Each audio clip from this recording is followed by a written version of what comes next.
wanted to be treated like any other student, and having originally arranged just one room for him in the top floor of this building on the left, we actually cleared the entire top floor. Okay, and gave the for entire him. Floor to him.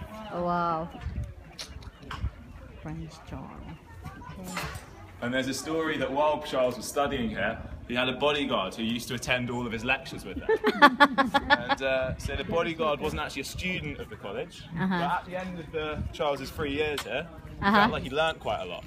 So he asked whether he'd be able to sit the exams alongside Prince Charles, just to see how he'd do. Yes, and then obviously you can see where their story's going. So results day came out. Prince Charles came out with a 2-2 degree, whilst the bodyguard came out with a 2-1. Oh my God! And so this story's never been confirmed or denied by the royal family. I don't think it will anytime soon, but it's one that I like to believe.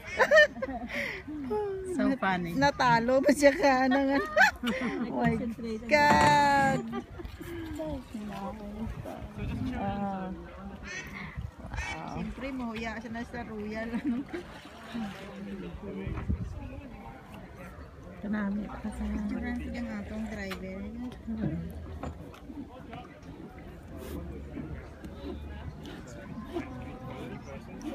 That is praise.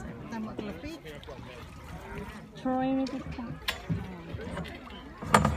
So we're coming up to the most modern part of the river now. This bridge that we have here is called the Garrett Hostel Bridge. It's actually the only public footpath across the river. Alright. Every other footpath bridge is owned by the colleges. Okay. And this one was built in 1960 after the university held a competition for people to design how they wanted the bridge to look. Oh, okay. The student who designed this one, he designed it on the shape of a seagull's wing. Oh, So if you imagine it in cross section, it kind of looks like a seagull flapping its wings. And this orange brick building we're going past here, this is the most modern building on the river. It's called the Jerwood Library, this one just behind us here. Continuing with the nautical theme of the bridge here, this building was actually designed to look like the hull of a ship that's coming into water. The building is the main library of the college Trinity Hall. And it's the only library in Cambridge that's open 24 hours a day. This one? Okay. Yeah, this one. Okay, the Jerwood. Okay. Kalamin ni ka. Mabatangan pura karon. Dead and arrival. And so before the bridge we had Trinity College. Just over there we have Trinity Hall College. They're two different colleges with very, very similar names. Oh, Trinity this is the Hall whole. is a very, very famous college in Cambridge because this is where Professor Stephen Hawking did his research. Okay. So although his film was filmed in St John's, he was actually a student here. Okay. Oh, that's why.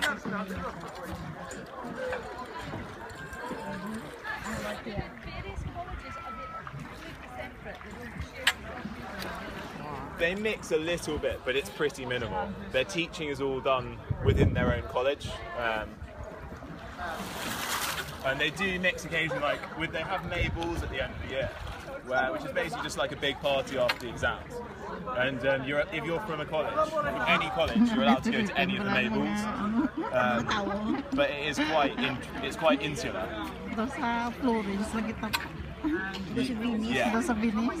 Okay. And that one? Just here we have Clare College. Alright. Clare College, yeah. And Clare College is the oldest college we'll see today, the oldest one on the river. Alright. This one was founded in 1338. If you believe my facts anymore. I trust you. Trust you. And it was founded by Lady Elizabeth Clare, who was a wealthy noblewoman in Britain. Yes. And she earned the nickname in Cambridge the Black Widow. By the time she was 23 years old, she'd already been married 3 times, and also widowed 3 times. In which case she inherited quite a lot of her partner's wealth. Okay, so that's why she built this one. So yeah, she had a lot of money, she had a lot of loose cash lying around at the college. Alright. Okay. Wow. Yeah, so it was just for male students. Nice. So this is here one of the most famous views in Cambridge. This is King's College. Yeah. We've got King's College Chapel. We've Yeah. got the Gibbs Building, and then we've got Bodley's Court. Okay.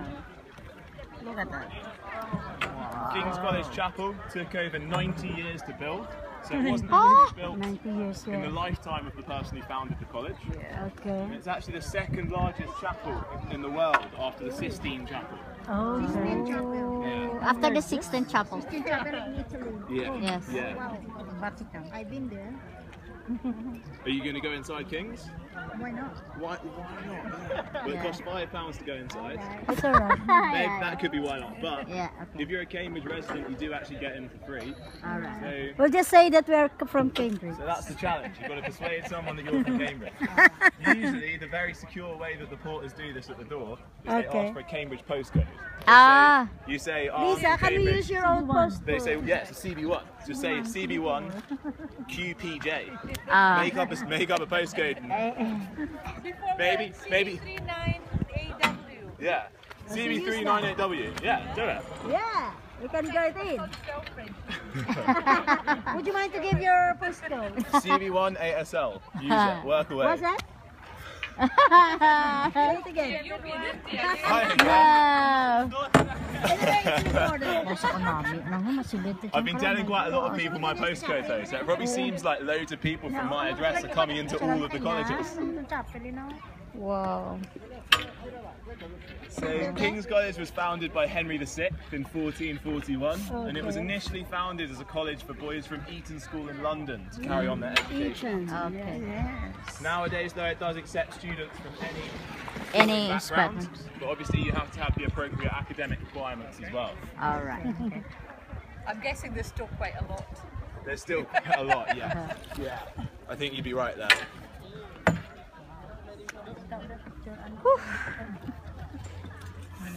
And so this bridge here is King's Bridge, and this is always very, very popular with Chinese tourists. This is because there's a very, very famous Chinese poet whose name I can't really pronounce, called Zhu Qimua. Yeah. Yes! We saw it there in the library! And usually if there's Chinese people on the boat, they correct my pronunciation at this point. Zhu Qimua. But basically he has the equivalent standing as Shakespeare in China. That's right. Yeah. So his poem is taught to every Chinese student in school, and it's a poem called Leaving Cambridge. Oh, yeah. Yeah. There's Yeah, a those are book Chinese there, students yeah. as well. So if you look, like, most of the people on the bridge are Chinese tourists. Yeah. Because in Britain, this bridge isn't a very particularly important bridge. Yep. Just King's Bridge. But for them, yes. It is. So this is all still King's, yeah, King's. it's massive. This one here is King's College student accommodation. It's called Bodley's Court. It's the largest one. King's, in terms of student numbers or what? In terms of the building, I'd say Trinity or St John's actually might be a bit bigger in terms of land space. I think King's College is just biggest. quite a long stretch across the river. But yeah, this is where students live for King's. And this building houses some of the biggest rooms of all student accommodations. These 3 windows at the bottom floor, they're all one room. Oh, wow. This one? Yeah, it's just the ones here. Yeah. Wow. 3 windows. And this building is for 3rd-year students of King's College, and they decide the rooms depending on how well you do in your exam results. So it motivates students to do really well. Okay. So that. Yeah, so that they can spend all their time watching us.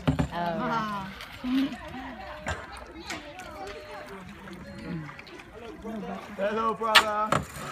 Are we going to do a synchronized turn again? Oh, yeah. So here, guys, we have Queen's College. This one? And this building on the left-hand side is the Erasmus building of Queen's College. Obviously, it's not quite as pretty as some of the things that we've seen so far. Yeah. This one was designed in 1959 by Sir Basil Spence. who also designed Coventry Cathedral.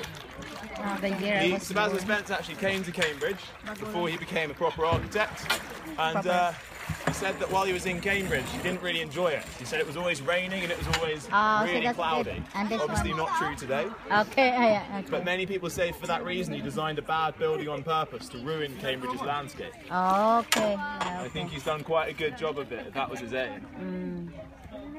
Filipinos po? Oo. So you're all Filipino? No, they're from Malaysia.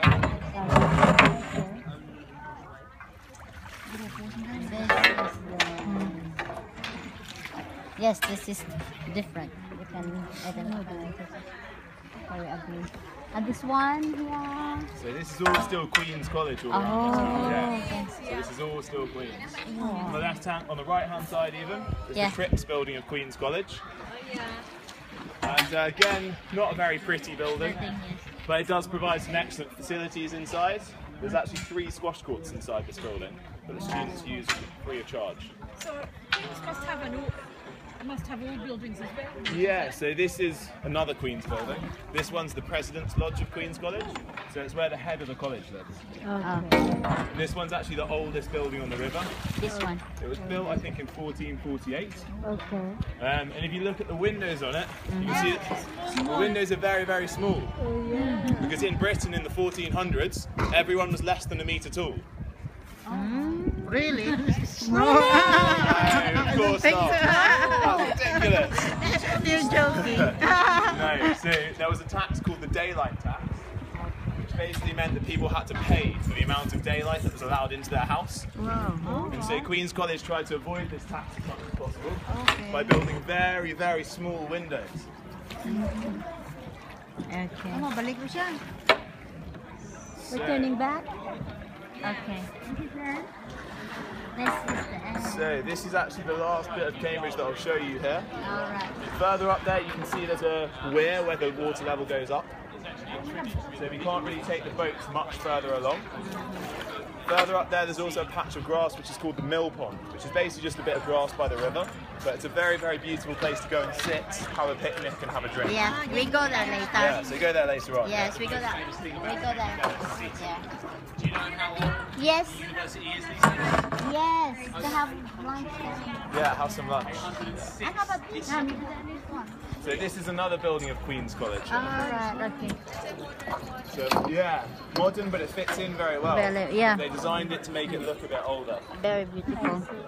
And this bridge we're passing under here, this is a very, very famous bridge in Cambridge. This The one. mathematical bridge. Mathematical. It's called the mathematical bridge because it's held together with very, very clever mathematics involving geometry, tangents and arcs. Okay. But Asians are.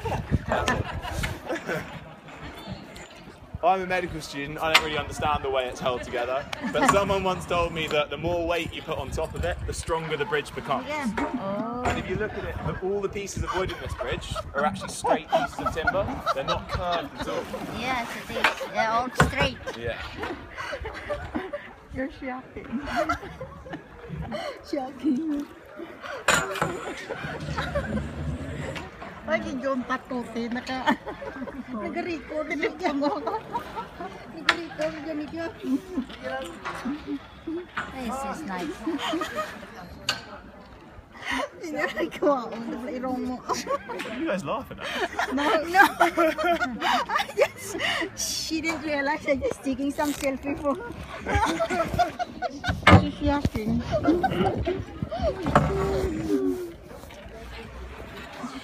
May ada mag-istorya dyan tao.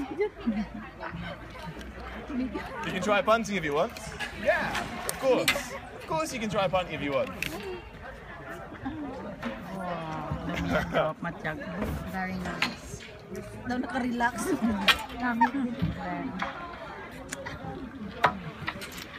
May treat ka kada every week.